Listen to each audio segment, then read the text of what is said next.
नारायणीयम् 84வது दशकम् कुरुक्षेत्रं सेल्वत् क्वचिदतपनोपरागकाले पुरिनिदधत्कृतवर्म कामसूनो यदुकुलमहिलावृतस्सु तीर्थं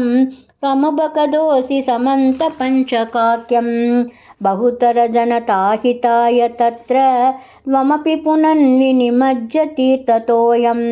द्विजगणपरिमुक्तवित्तराशिः सममिलता कुरु पाण्डवादिमित्रैः तव खलु दयिता जनैः समेता द्रुपदसुता त्वयि गाढभक्तिभारा तदुदित भवदाहृतिप्रकारैः अतिमुमुदे सममन्य भामिनीभिः तदनु च भगवन्निरीक्ष्य गोपान् अतिकुतुकातुपगम्य मानयित्वा चिरतरविरहातुराङ्गरेखाः पशुपवधू सरसं त्वमन्वयासीः सपदि च भवदीक्षणोत्सवेन प्रमुदितमानहृदां नितम्बिनीनाम् अतिरसपरिमुक्तकञ्चुलीके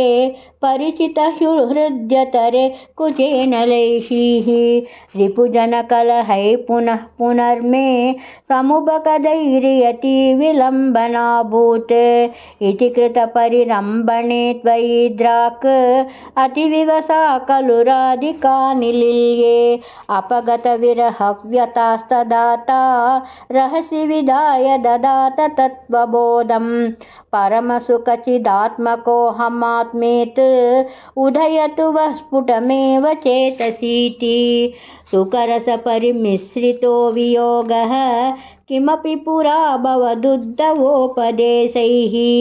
समभवदमुतः परन्तु तासां परमसुखैक्यमयी भवद्विचिन्ता मुनिवरनिवहैतवादपित्रा दुरितसमाय शुभानि पृच्छमानैः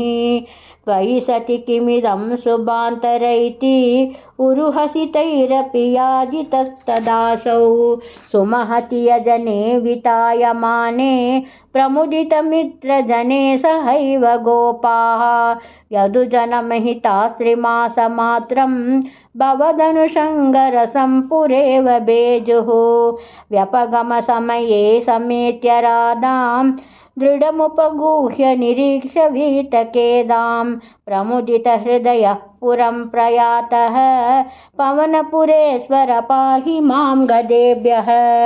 गुरुवायुरप्पा चरणं सर्वत्र गोविन्दनामसङ्कीर्तनं गोविन्द गोविन्द।